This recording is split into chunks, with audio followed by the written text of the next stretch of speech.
आपको तो याद ही होगा कि पिछले दिनों ट्विटर ने सरकार को संविधान, लोकतंत्र और नैतिकता के कायदे कानून समझाए थे, जिससे भाजपा सरकार हक्का बक्का रह गई थी। टीवी चैनलों की जबान पर लगाम लगाने और सुपारी संपादकों के संरक्षण के बावजूद सरकार की विफलता और उसके निकम्मेपन को जनता के सामने लाने का एकमात्र जरिया सोशल मीडिया ही था। लेकिन अब सरकार सोशल मीडिया की जबान पर लगाम लगाने की पूरी तैयारी कर चुकी है।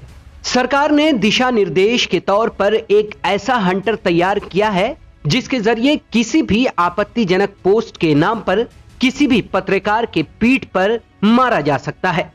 आपको समझना होगा कि देश की मौजूदा हालत में अभिव्यक्ति की स्वतंत्रता पर सरकार किस तरह चाबुक चलाने जा रही है। सोशल मीडिया की शक्ति से सरकार इतनी भयभीत हो उठी है कि वो अब इस पर भी लगाम लगाने का मंसूबा बना चुकी है। लेकिन सबसे बड़ा मजाक और हंसी की बात तो यह है कि सरकार अपने निकम्मेपन और डर को चौकन्ना और आपत्तिजनक का नाम दे रही है। मोदी सरकार ने इंटरनेट मीडिया यानी यूट्यूब, फेसबुक और इंस्टाग्राम जैसे मामूली संसाधनों में काम करने वाले लोगों और ओटीटी प्लेटफॉर्म जैसे Netflix, Amazon prime, Disney Hotstar और ऐसे तमाम प्लेटफॉर्म के लिए कायदे कानून तय कर दिए हैं।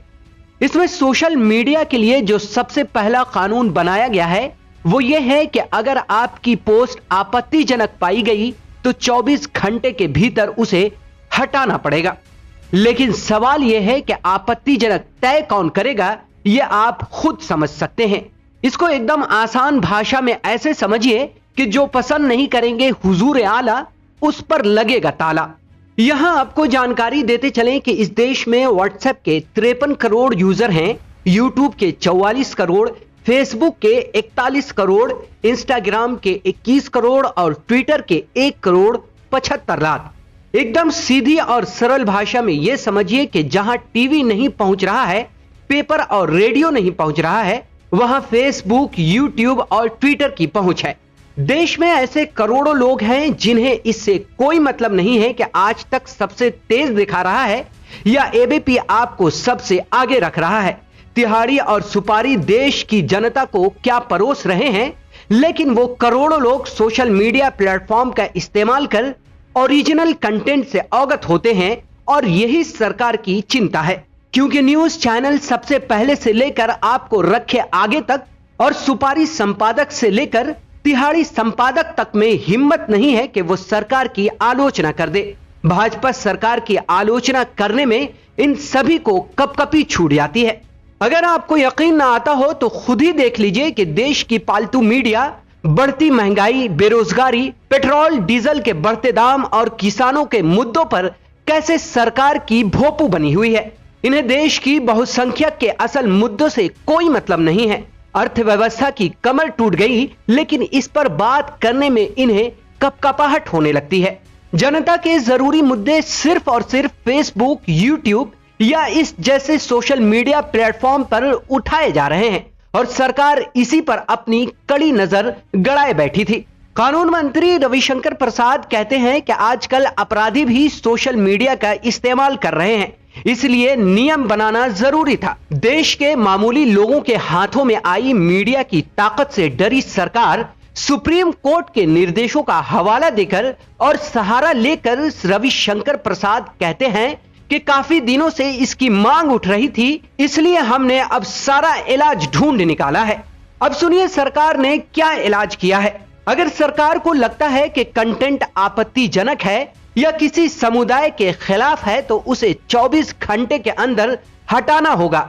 जिस प्लेटफॉर्म पर कंटेंट डाला गया है उसे आपत्ति के बाद हटा दिया जाएगा, चाहे वो यूट्यूब हो, फेसबुक या फिर इस जैसे अन्य प्लेटफॉर्म हो। सबसे बड़ा मजाक तो यह है कि इसे हटाते समय आपसे आपका पक्ष नहीं पूछा जाएगा। साथ ही सोशल मीडिया प्लेटफॉर्म सरकार को यह बताएगी कि उस आपत्तिजनक कंटेंट को सबसे पहले किसने बनाया और कहां से पोस्ट किया गया। इसके अलावा सोशल मीडिया कंपनियों को शिकायत निवारण व्यवस्था भी करना होगा और शिकायतों का निपटारा करने वाले अफसरों का नाम भी सार्वजनिक करना होगा। ये अधिकारी 24 घंटे के अंदर में शिकायत को रजिस्टर करेगा और 15 दिनों के अंदर उसका निपटारा करना होगा। टीवी चैनल में रोज घपलेबाजी होती है, अक्सर फेक और आपत्तिजनक कंटेंट चलाए जाते हैं, लेकिन मजाल है इन सभी के लिए कोई अधिकारी रखे गए हो या कोई ऐसा अधिकारी हो जो दर्शकों की शिकायत का निपटारा करता हो, क्योंकि सरकार को पता है कि ये टीवी वाले तो अपने ही पालतू हैं और उन्हें कष्ट देना सही नहीं है। इसे यूं समझिए कि टोडा नफरत पत्रकारिता और साडा पत्रकारिता पाप। आगे रविशंकर प्रसाद कहते हैं कि सोशल मीडिया का जो शिकायत अधिकारी होगा वो भारत का ही रहने वाला हो और इसे हर महीने शिकायतों का ब्यौरा भी देना होगा कि हर एक महीने में कितनी शिकायतें आई और कितनों का निपटारा हुआ। सोशल मीडिया को दो हिस्सों में भी बांट दिया गया है, पहला इंटरमीडियरी सोशल मीडिया और दूसरा सिग्निफिकेंट सोशल मीडिया। हालांकि सरकार ने इन दोनों के बारे में अभी कुछ नहीं बताया है और सबसे हाहाकारी बात तो यह है कि YouTube या Facebook पर स्वतंत्र कंटेंट डालने वालों को बताना पड़ेगा कि वो अपना कंटेंट कैसे तैयार करते हैं। इस दिशा निर्देश में OTT प्लेटफॉर्म के लिए सेल्फ रेगुलेशन फॉर्म भी बनाया जाएगा, जिसकी अध्यक्षता सुप्रीम कोर्ट या हाई कोर्ट के रिटायर्ड जज करेंगे। ये फॉर्म शिकायतें सुनेगी और उस पर अपना फैसला सुनाएगी। साथ ही सरकार ने डिजिटल मीडिया को मीडिया की मान्यता दे दी है, लेकिन सोशल मीडिया के लिए आने वाले दिन बहुत ही चुनौतीपूर्ण होने वाले हैं। इस वीडियो में इतना ही। अगर आपने अब तक द VPN टीवी को सब्सक्राइब नहीं किया है तो अभी करें, इसे लाइक और शेयर जरूर करें, साथ ही बेल आइकॉन को दबाना ना भूलें। तब तक के लिए दीजिए इजाजत, नमस्कार।